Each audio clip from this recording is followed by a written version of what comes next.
বিশ্বাস করেন এতদিন মনে হয়েছে বারবারের জন্য এই জিনিস আগে কেন ফেলে দিয়েছি। অনেক বড় ভুল করেছি এই জিনিস ফেলে দিয়ে। এই জিনিসের যে এত বেশি মজার ভর্তা এভাবে যদি না খেতাম কখনোই বুঝতাম না। এখন খুব বেশি পস্তাচ্ছি কতবার ফেলে দিয়েছি। সামান্য একটু এইরকমভাবে যদি সবকিছু একটু গুছিয়ে ভর্তাটা করা যায় খেতে কিন্তু অনেক বেশি মজা লাগে। এত বেশি মজা বিশ্বাস করেন যেকোনো ভর্তার থেকে আপনি কিন্তু অনেক বেশি মজা করে ভর্তাটা খাবেন। সবচেয়ে বড় কথা হলো যে জিনিসটা আপনি ফেলে দিচ্ছিলেন ওয়েস্টেজ একটা জিনিস দিয়ে আপনি কিন্তু একটা পদ রেডি হয়ে গেল। আর বাঙালি মানেই তো ভাত ভর্তা, তাই সেখানে কিন্তু এইরকম ভর্তা যদি আপনার প্লেটে থাকে তাহলে তার কোনো কথাই নাই। বলছিলাম আজকে যে ভর্তার কথা, আর এই তো একটু করে এরকম কাঁচা সরিষার তেলের গন্ধ একেবারেই কিন্তু ভর্তাটার আরেকটু ফ্লেভার বাড়িয়ে দেয়। কি দেখে নিশ্চয়ই বুঝতে পারছেন না যে কি বলে দিচ্ছি। আজকে হচ্ছে বানিয়েছিলাম মিষ্টি কুমড়ার খোসা ভর্তা। অবশ্য বেশ কয়েকদিন আগে এটা আনা হয়েছিল। আমি আমার ব্যস্ততার কারণে এটা একদম ডিপে রেখে দিয়েছিলাম। ধুয়ে কুটে বেছে ভালোভাবে এর সাথে কিছু রসুন, কিছু পেঁয়াজ কুচি দিয়ে একেবারে ফ্রোজেন করে রেখে দিয়েছিলাম। আপনারা চাইলেই কিন্তু একেবারে ফ্রেশ যেটা আছে সেটা দিয়েই কিন্তু বানাইতে পারেন। তাহলে মনে হয় টেস্ট আরও বেশি বাড়বে। তবে আমার কাছে একেবারে টেস্ট এখানে খারাপ লাগেনি, বরঞ্চ মনে হয়েছে এত দারুণ, এত মজার জিনিস কেন আমি আগে ফেলে দিয়েছিলাম। তো যাই হোক, মিষ্টি কুমড়ার চুলকাটা একটু মোটা করে কেটে নেবেন আর একটু ছোট্ট ছোট করে কেটে নেবেন। আমি এখানে হাত দিয়ে ছুটিয়ে নিচ্ছিলাম। তো যাই হোক, ছুটানোর পরে সব কিছু যখন রেডি হয়ে গেলে একটা প্যানের মধ্যে এরকম সামান্য একটু তেল দিয়ে দিবেন। তেলের ভিতরে এখানে আমি সামান্য ৩-৪টা শুকনা মরিচ খুব ভালো মতো এখানে টেলে নিচ্ছিলাম। আপনারা যাদের ঝাল প্রিয় তারা আরেকটু বেশি এখানে বাড়িয়ে দিবেন ঝালটা। আর দিয়ে দিলাম এখানে কয়েকটা পেঁয়াজ কুচি দিয়ে এগুলো কিন্তু এখন খুব ভালো মতো ভেজে নেব। ওইদিকে কিন্তু আমার শুকনা মরিচগুলো বেশ সুন্দর ভাজা হয়ে গেছে এবং উঠায় নিলাম। আর এইখানে এখন পেঁয়াজটা ভাজার পালা। পেঁয়াজটা কিন্তু একেবারে এইখানে যে বেরেস্তা সেরকম করব না, তবে কিছুটা বেরেস্তার মতো হয়ে গেলে আমি কিন্তু এইখানে তুলে নিচ্ছি। তেলটা একেবারেই ঝরিয়ে নিতে হবে পেঁয়াজের সাথে যেন কোনো প্রকার এরপরে যদি বাসাতে থাকে এরকম আমার মতো কয়েকটা এখানে ফ্রোজেন করা চিংড়ি মাছ ছিল, সেগুলো এখন আমি দিয়ে দিলাম। আমি আসলে আজকে সব কিছু ফ্রোজেন ব্যবহার করেছি। যদি আপনারা চান তাহলে সেক্ষেত্রে কিন্তু এখানে একেবারে ফ্রেশ যেটা আছে সেটাও ব্যবহার করতে পারেন।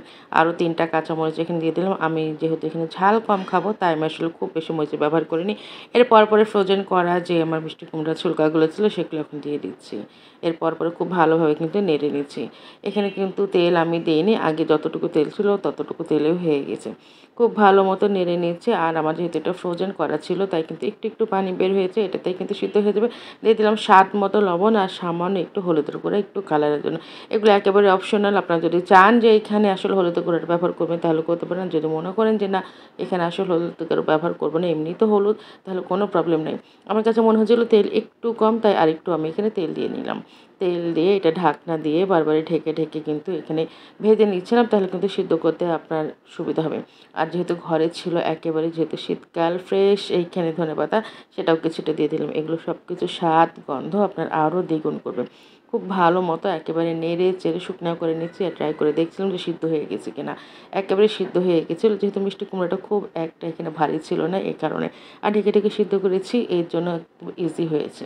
আর সবশেষে নামানোর আগে 1 চা চামচ এইখানে আমি টেস্টের জন্য, আরও বেশি যেন টেস্ট হয় এই কারণে এখানে আমি কাঁচা জিরে দিয়ে খুব ভালো মতো কিন্তু ভেজে নিয়েছি। ভাজা শেষ, ঠান্ডা করা শেষ। এরপরে কিন্তু ভর্তা করার পালা। না, এই যে ব্লেন্ডারে নিয়ে এলাম, এখানে কিন্তু শেষ হয়ে যায়নি। এবারও কিন্তু এভাবে যে শুকনো মরিচ ছিল সেটা দিয়ে আবারও ঘুরিয়ে নিয়েছি। ঘুরিয়ে নেওয়ার পরে এই যে আমার ভর্তা মোটামুটি কিন্তু এইখানে আমার এইখানে শেষ। তো মোটামুটি শেষ কিন্তু পুরাটা শেষ না, এরপর আরও কিছু আছে, দেখতে থাকুন।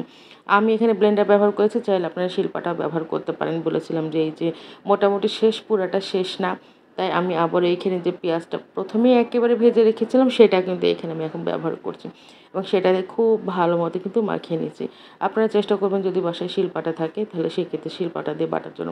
শিলপাটা দিয়ে বাটলে বরাবরই ভর্তার স্বাদ আমার কাছে বেশি ভালো মনে হয়। তবে ব্লেন্ডার ব্যবহার করলেও কিন্তু একেবারে যে হয় না এটা কিন্তু তেমন কোনো কথা না। আমি খুব ভালোভাবে কিন্তু এখানে মাখিয়ে নিচ্ছিলাম। আর মাখানো দেখে আসলে বুঝতে পারছেন যে ভর্তাটা আসলে কতটা টেস্ট হয়েছে। আসলে আলহামদুলিল্লাহ এত বেশি মজা হয়েছে। তো ভর্তাটা এখন আমি এক বাটি থেকে আরেক বাটিতে ট্রান্সফার করে নিয়েছিলাম। দেখতে যেমন মজা, খেতেও মজা। আসলে সত্যিই বিশ্বাস করেন এতদিন এই খোসাগুলো ফেলে দিয়ে খুব ভুল করেছি। আর ওই যে উপর দিয়ে কাঁচা সরিষার তেলের ঘ্রাণ, আলহামদুলিল্লাহ সব কিছু মিলে কিন্তু অসম্ভব ভালো লেগেছে। আমি জানি না আপনাদের কেমন লেগেছে, তবে আমি আশা করছি আপনাদেরও খুব ভালো লাগবে। যারা ট্রাই করবেন অবশ্যই আমাকে জানাতে পারেন। ধন্যবাদ। আসসালামু আলাইকুম।